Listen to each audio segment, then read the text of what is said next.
So we are taking what? 1 mole of a substance that has to be undergo breaking process to give a atoms. Hence the process which is known as what? Atomization. It will be usually observed in the two types of molecule, that is with the diatomic as well as in the polyatomic molecule. To break a single covalent bond between the carbon and hydrogen, we need a 460 kilojoules per mole of energy.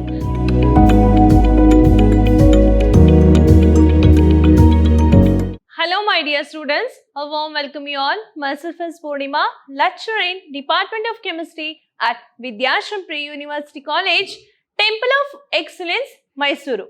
My dear students, in our last discussion, we have discussed about the measurement of change in internal energy and changes in the enthalpy, and also we have discussed about the thermochemistry, and also we have discussed about the enthalpy change, standard enthalpy of a reaction and standard enthalpy of formation.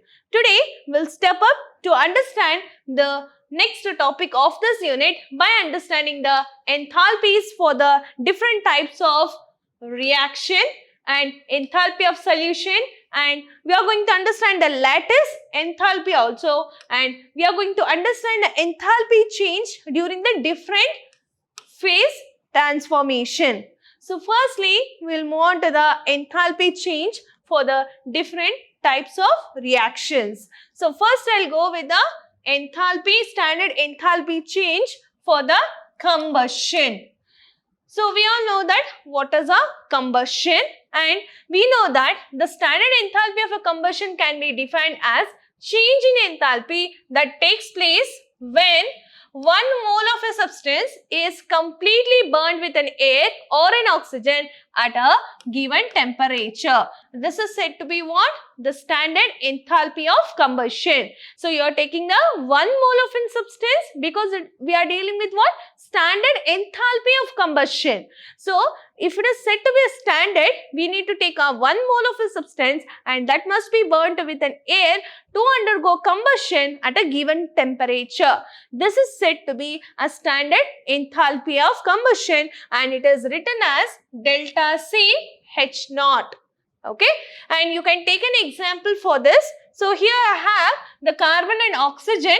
So here this is a coke, you can say, or the carbon which is burning with an oxygen to give a carbon dioxide, and you can see that what is the change in enthalpy which is occurring during this combustion processes. We have one more example. Here I have a glucose. You can see that the glucose as well as with the carbon we are taking with the 1 mole. So we are taking what? How much of the substances? We are taking the 1 mole of a substance. You can see that carbon is 1 mole and glucose is also 1 mole. So 1 mole of a substance which has been completely burned with an oxygen to undergo combustion to give rise to the carbon dioxide and water molecule, and you can see that what is a change in enthalpy during the combustion of the glucose molecule. So it is around 12802.0 kilojoules per mole. This indicates that we can understand the different types of reaction by studying with the standard enthalpy change also. We have one more reaction, that is enthalpy of atomization.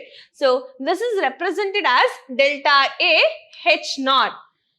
It is an enthalpy change on the breaking of 1 mole of the bond completely to obtain the atom in the gas phase. So we are taking what? 1 mole of a substance that has to be undergo breaking process to give a atoms. Is the process which is known as what? Atomization. Okay, we are taking a molecule and we are converting the molecules, or we are breaking the molecules into the respective atom. Hence the process which is known as what? Atomization. So atomization is a process of breaking down the molecules into the atoms. Okay, so we are taking the 1 mole of the bonds which is completely to obtain the atoms in the gas phase. The enthalpy change for this process is also known as what? Enthalpy of atomization. For example, if you take in a hydrogen molecule, between the two hydrogen atom we have a bond. To break this bond we need some energy, correct no? So that is why this molecule which is converted into the respective atom, hence this process which is known as what?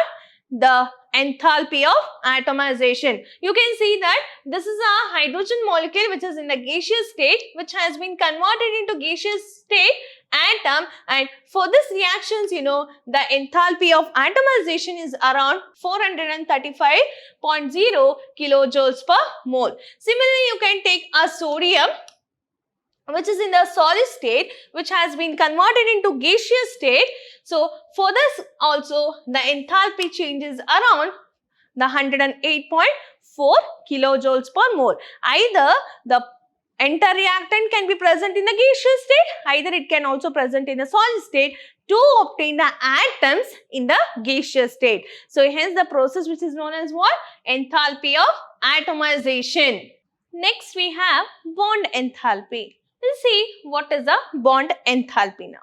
The bond dissociation enthalpy is a change in enthalpy when 1 mole of a covalent bond of a gaseous covalent compounds is broken down to form a product in a gaseous state or in a gas phase. So we are considering the bond between the two atoms which are covalent in nature. When we break such bonds, that product what we got, that must be in the gas phase. So it will be usually observed in the two types of molecule, that is with the diatomic as well as in the polyatomic molecule. We'll see with the diatomic molecule first. Let us consider the following process in which the bond with the 1 mole of the hydrogen gas are broken down. You can see that this is an hydrogen molecule between the two hydrogen atoms, this is an hydrogen molecule. Between the two hydrogen atom we have a single covalent bond. In order to break this bond we need some energy, that is said to be a bond dissociation energy, correct no?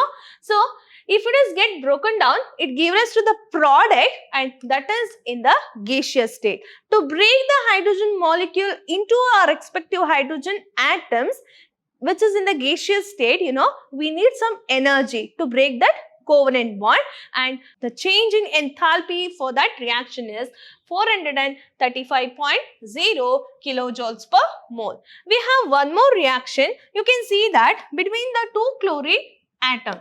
So this is a chlorine molecule. Between the two chlorine atom we have a single covalent bond. To break that bond we need some energy.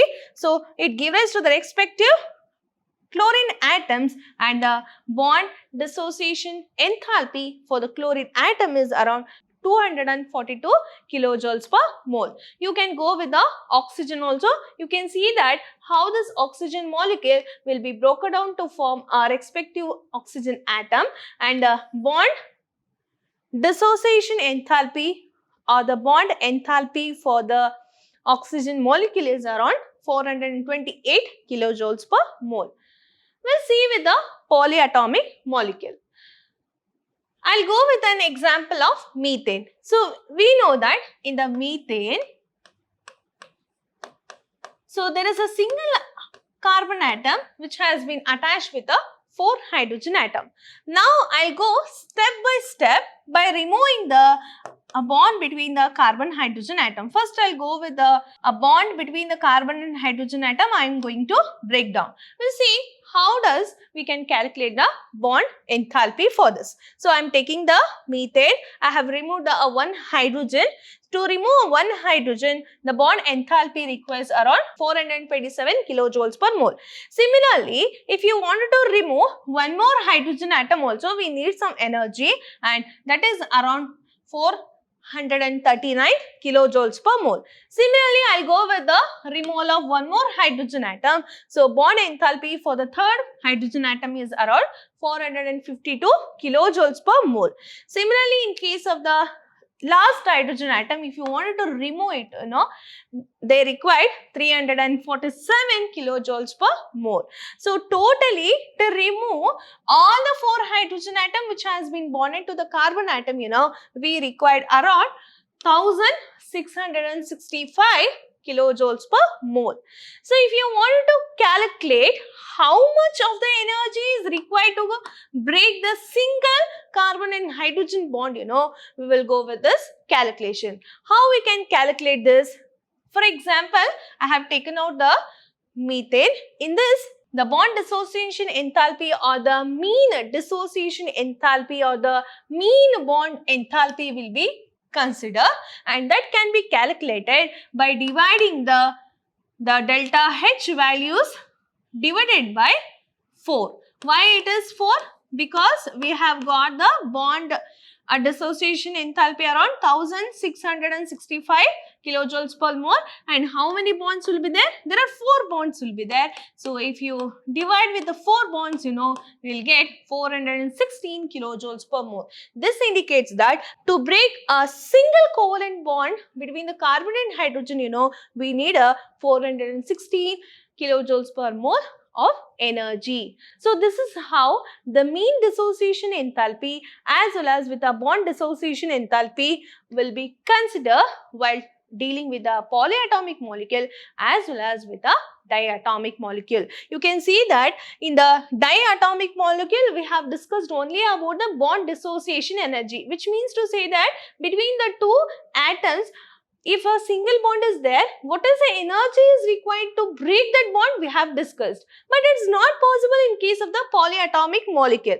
because in case of polyatomic molecule, even though if you see that entire reactions, the entirely we have got how much of the energy is required to break that entire carbon and hydrogen bond.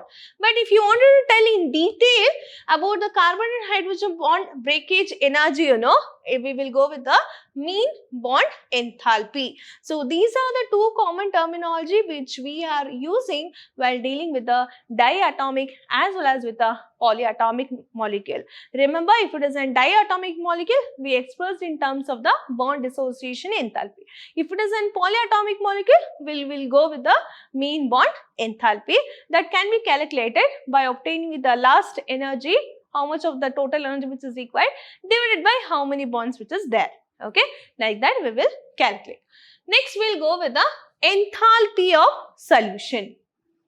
The enthalpy of solution of a substance is a change when 1 mole of it dissolved in a specific mole of the solvent. So 1 mole of the solid which has been dissolved in a how much of the specific quantity of the solvent, that can be used to calculate the enthalpy of the solution. When ionic compounds dissolved in a solvent, ions will leave their orders as well as with a position on their crystal ladders. These are now free in the solution. But the salvation of these ions are also occurs at the same time, and this is shown with this diagram. You can see that this is my ionic molecule which is in a solid state. Just I have taken out an example by writing with the AB. Okay. If you dissolve this solute in a solution, what will happen? It will get undergo dissociation process, thereby it gives us to the respective ions because it is an ionic compound. If you see that the change in the lattice energy will be giving rise to the A plus and B plus, and if you do and if it is dissolved in water again, that gives rise to the change in hydration, that is delta H hydration will be given. The enthalpy of solution of AB, that is in the solution state in a water, is therefore determined by the selective values for the lattice enthalpy. So that can also be obtained by the enthalpy of solution, which is equal to enthalpy of lattice plus enthalpy of hydration. How the enthalpy of lattice will be obtained? Only during the dissociation, where that ionic compound will be dissociated to give a respective ion. Whereas in case of enthalpy of hydration, the dissociated ions, when you dissolve it in water, which give rise to the enthalpy of hydration value, that is change in enthalpy of hydration value. By putting at this, the values together, we will obtain the enthalpy of solution value. Next, we have lattice enthalpy. The lattice enthalpy of an ionic compound is a enthalpy change which occurs when 1 mole of an ionic compound dissociated into their ion in the gaseous state. The best example is sodium chloride. Sodium chloride is an example for the ionic compound. When it is dissolved in a water, you know, that is in a particular solvent, it will be dissociated and give us to the respective ion. That is, it gives us to the sodium and the calcium ion. So, both the sodium as well as with the chloride ions will be present in the gaseous state, you know. This is the best example for the lattice enthalpy. So, that can also be written in a two-way. You can first will go with a stepwise reaction. So, first I will take a sodium which is in the solid state. So, which will be undergo the sublimations to give rise to the sodium ion, and that is in the gaseous state. So, the solid state is converted into gaseous state, hence the process which is known as what? The process of sublimation. So, what is the energy which is required for this? So, delta H value of the sublimations will be around 108.4 kilojoules per mole.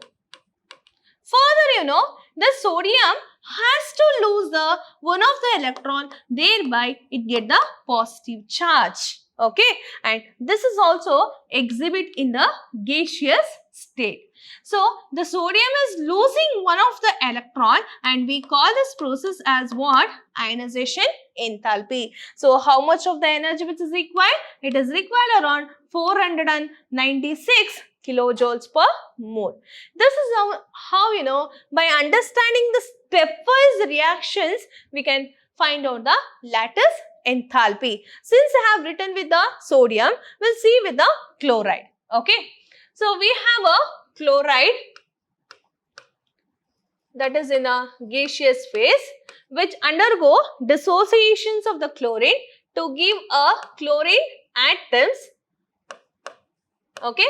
That is in the gaseous state, which undergo electron gain enthalpy, okay, which accept the one of the electron which has been released from the sodium, thereby it get the negative charge, and we call this process as what? Electron gain enthalpy. Now, if you see that overall reaction, that is sodium and the chloride will be giving rise to sodium chloride. This is how you know the lattice enthalpy can be understood by taking any one of the ionic compound.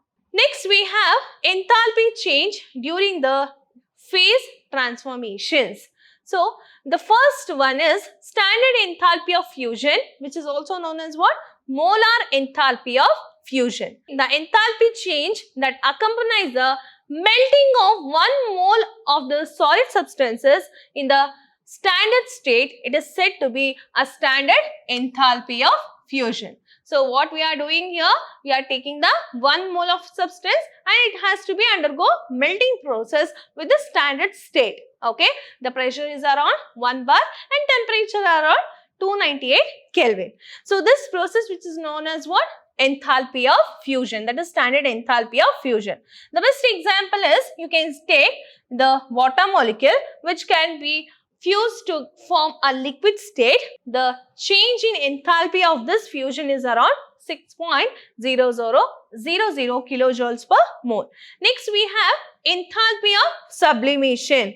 The standard enthalpy of sublimation is a change in enthalpy when 1 mole of the solid substance will be sublimized at a constant temperature and also under the standard pressure. So, here the constant temperature means we are keeping the temperature as a constant and the pressure we have maintained to the standard value, that is to 1 bar, where a solid substances can be sublimized to form a gaseous product. You can see that the carbon dioxide which is in a solid state which is get converted into gaseous state, and the enthalpy of sublimation which is at the standard state is around 25.2 kilojoules per mole. Similarly, you can see with the sodium which is in a solid state that can be converted into gaseous state because it is a process of sublimation where you are converting the solid into gases, and it is around 108.4 kilojoules per mole.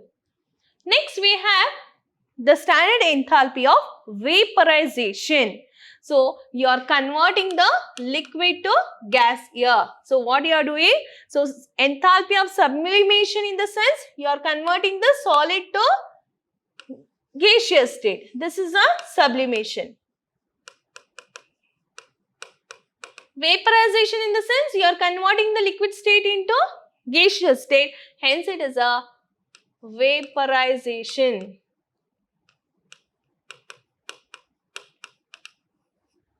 Okay. The amount of the heat is required to vaporize 1 mole of the liquid at constant temperature and at the constant standard pressure is called as standard enthalpy of vaporization, which is also known as what? Molar enthalpy of vaporization. You can see that this is a water molecule which is at a liquid state, which is undergo a heating process to convert it into the gaseous state. Enthalpy of vaporization for this process is around 40.79 kilojoules per mole. So, where you are converting the liquid into gaseous state, hence the process which is known as what? The enthalpy changes which is occurs with a different phase transformation. So, it can be from solid to liquid or liquid to solid or from solid to gaseous state. So, these are the possible phase transformations can be observed in the chemistry. Okay.